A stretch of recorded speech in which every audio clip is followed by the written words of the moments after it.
Situated in the heart of Matakana Coast wine country is Morris and James Pottery, a wonderfully unique and timeless place to visit. So Mike, tell me what all this here is.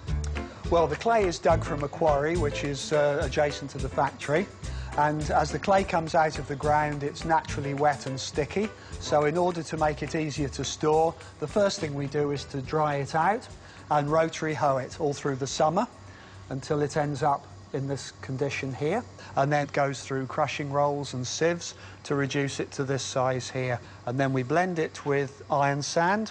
Then once these two are blended together, they pass through that chain of machines there, which removes the air from the clay.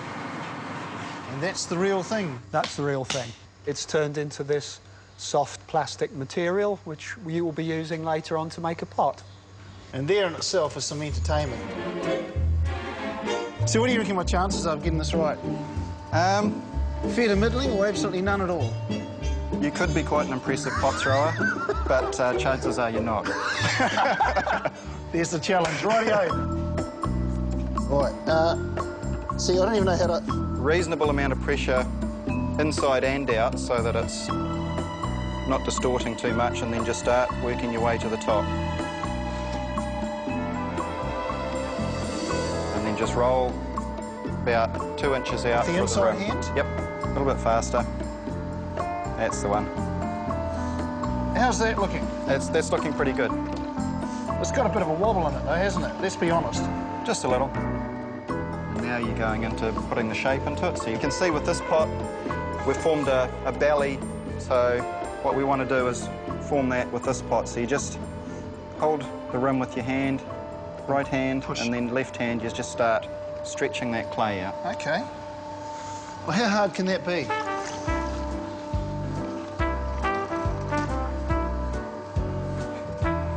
Now, if you want to try this for yourself, you can book into the Morris and James experience and give it a go for yourself. And I suggest that you do it because there's something really quite therapeutic about it, I think.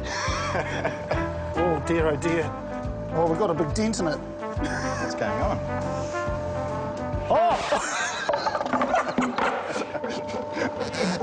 And there, that is a beautiful pot. Is the finished product. Look at that. Good on you.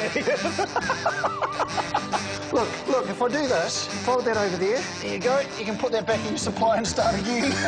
Shall we give another one a go?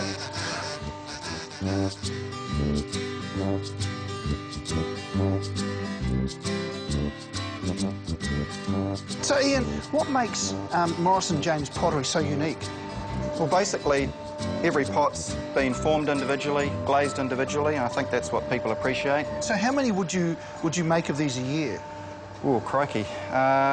We tend to make anywhere between 40 and 200 in a morning with our team here, doing just this, yeah. We've got, I think, about 15 altogether that do the rest of the jobs, as in the glazing and the finishing and the detail work. Look at that, the finished product. Beautiful. Almost finished. Of course, the famous Morris and James stamp. Brilliant. Thanks, mate. Awesome. Cheers. After 3 weeks drying in the summer room and then being fired to 1,025 degrees centigrade, it's time for glazing. Well, now the real fun begins, does it? How am I doing, Karen? You're doing great. Am I? Yeah. What a job you've got. How cool would this be, doing this every day? Yeah, that's pretty cool. How are the glazes made? Well, we mix them all up, basically just different powders, oxides And that creates, obviously, all the different colours? All the different colours, yeah. Right. But we have to be very careful because these colours here all look the same. Yes. But it's during the firing process that the magic happens and they all change colour. See, the great thing about Morris and James Pottery is that the artist signs each and every piece of their work, so it makes it individual. Then it's time for the pots to be taken to the spray booth for glazing. Sometimes 2 or 3 coats are needed. The combination of these matte muted glazes transform into the translucent colours that Morris and James are renowned for.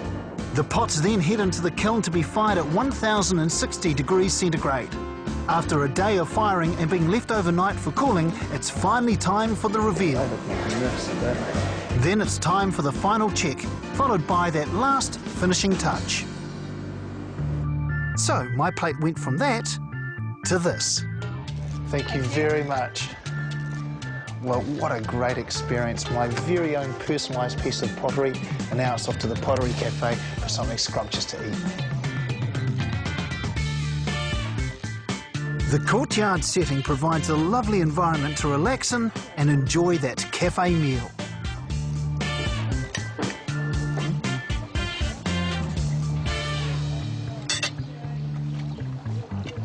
Very happy man.